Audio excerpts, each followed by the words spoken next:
Hey guys, BT Delta Fan 101, and today we're going to do kind of an official review on the Empire Prophecy Z2. I'll kind of get into the specs of it, the durability, a few things about it that I like, a few things that I don't like, and just a few things that you might want to know when buying the Z2. So as all you know, it's based on Halo technology. That's what the old Prophecy was based on as well. It's got the RIP drive. Anyways, I'll talk a little bit more about that later, but here is the box. So you got the Prophecy Z2. Looks pretty good aesthetically, pretty appealing. I like it better than the rotor boxes. So when you open it up, you kind of folds out like this, pretty loosely, and then you got the Z2 in it. It'll usually be wrapped in some sort of foam. Set that aside. Set it over there. And you have inside this part, you'll have your manual of sorts. It's kind of like a quick start manual. You got an Empire sticker, and you'll have, sorry, I'll just take this out. You'll have a CD. I've actually never used the CD at all. I've never even looked at it. And you get a few simple parts. One's one of the belt drive pieces. There's a spring there, an extra lid piece, and a magnet. So that's all there really is to the box, and it just gives you a little bit of specs on the on the loader. So set all that stuff to the side, and we'll get into the loader a bit more. So the loader is retailed for I think 169 or something like that, or 162. It's in the 170 range anyways. It's about $30 cheaper than the rotor. For the price, I would probably pick it up over a rotor. It functions and operates pretty much just as well. When you turn it on, it has the constant spinning piece down here. The drive is constantly spinning, so as you see. So the drive inside is constantly spinning. It's hard to get a jam because it has this automatic unjamming system inside it. It's got technology that allows it to, when it senses a jam, it'll turn back for like a third of a second or something, and then keep going forward, and that'll unjam it. So it's a nice feature it has with itself. It's kind of like the old Prophecy 2, where it has the ball forward feature. Like if it's not finding some paint or something, if paint isn't going to the drive properly, just press the button.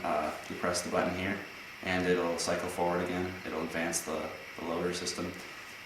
It's also handy, like I said, with the RIP drive, because you're allowed to allows you to not have to always have your hopper on. Say if you're chronoing, you can just manually feed about 8 paintballs into the breech, or into the actual drive and breech, and shoot those off without having to waste any batteries at the start of your day if you don't want to do that.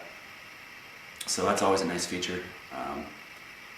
It's probably got a better anti-jam system than the rotor, like I said.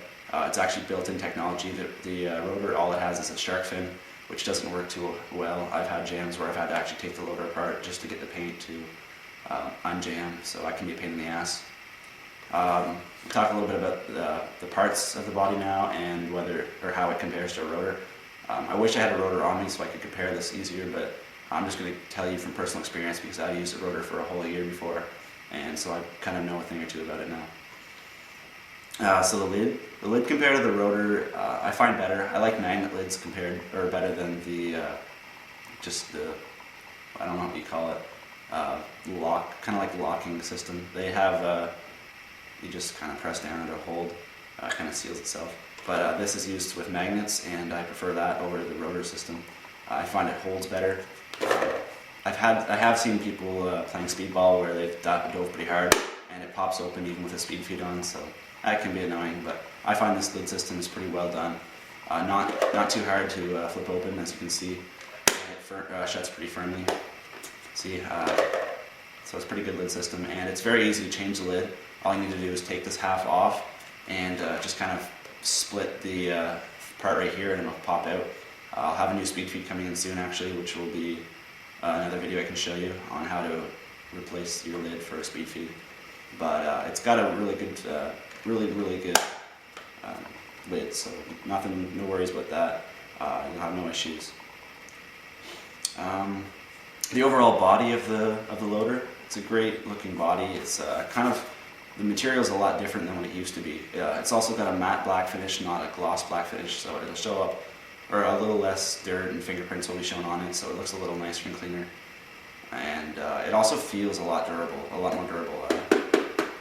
It's a little bit harder plastic, it feels like.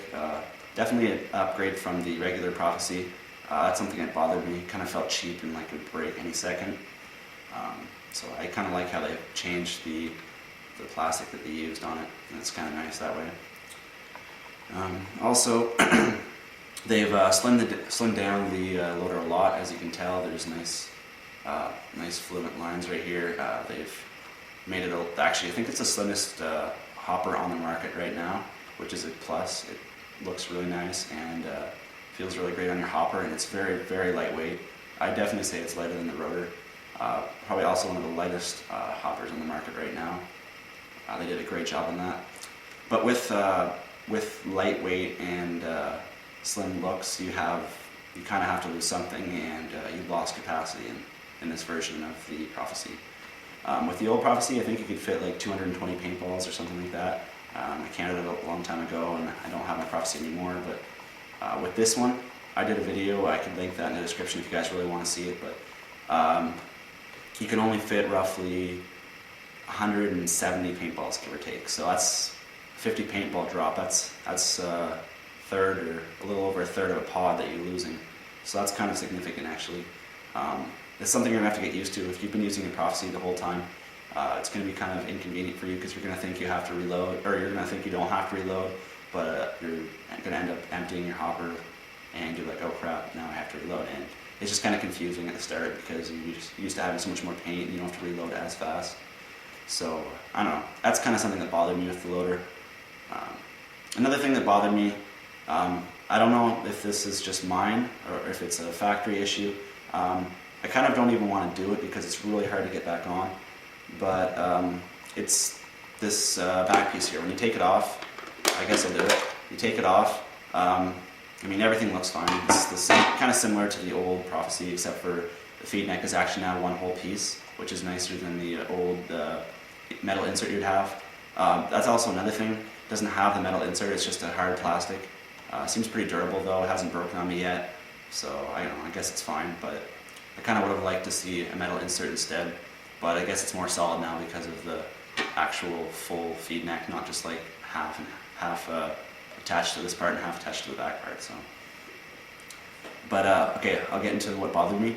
When I go to put this back on, it's really hard to line it up. I can get the back piece to pop back to the right spot, but when this top part, you can see that it's not fully popped up. It should be popped up. I kind of have to screw around with it for a while to get it to pop back into place. It kind of feels like I'm going to break it sometimes, and I just kind of do whatever I can. There. You kind of have to hit it pretty hard just to get it to pop back into place, so you can see it work there. That's one thing that did bother me. It's kind of slightly hard to put it back together in that way, even though it's pretty simple, or it looks pretty simple.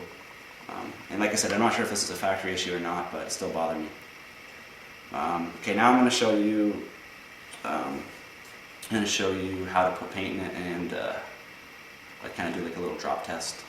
So obviously you know how to put paint in it, but I'm just going to show you a drop test. Oops. So dump a pot in there, and as you can see, that's like 130 paintballs or 140 paintballs in here, and it's already almost pretty full. So it can barely just fit a pod, which is pretty similar to the rotor.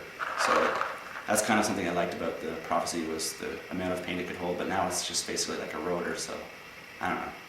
You might not mind that, but it still bothers me. I do love the Z2 though, don't get me wrong. So I'm going to do a drop test and show you how fast it will go.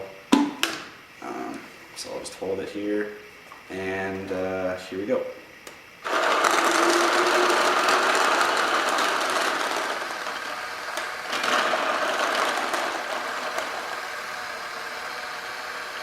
So, as you can see, it's pretty fast. I actually have about 5 more paintballs left. So yeah, it definitely is fast. It's not slow by any means. It'll keep up with any. So now we're going to show you what it looks like on a marker, and how how easy it is to put on the marker. You know, some V-necks kind of are wider than others. With this, I find it's perfect actually for the die markers. Fits on there nice and tight. Oh, I have a paintball in there still. Doesn't wiggle around. Nice light profile, like I said, very sleek, and it's also quite durable. This material definitely is better than the old Prophecy material. I like that a lot. And yeah, so, and as you saw on the drop test, it'll keep up with pretty much any marker. I'll link a few of the videos, or no, I won't link. I'll post a few of shooting videos I've done. Like, you guys have probably seen most of my shooting videos. That's kind of what I'm known for, because I just do like 5 of each marker that I ever get. But I'll just post a few videos in here of me using it in various markers, and you'll just get to see how fast it can actually keep up with the gun I'm using. And I might actually make a fresh video of this DM12 shooting uncapped, and I'll show you how this actually keeps up with the uncapped. So I'll actually get into doing that right now. So yeah, I'll show you that in a sec.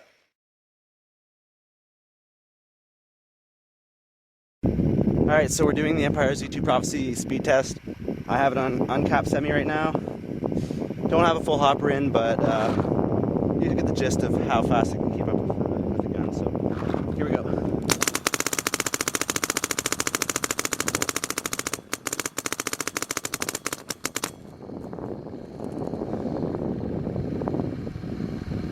So there you go. Keeps up pretty well, pretty fast. No issues, no stops or jams or anything. So we'll get to the conclusion, guys.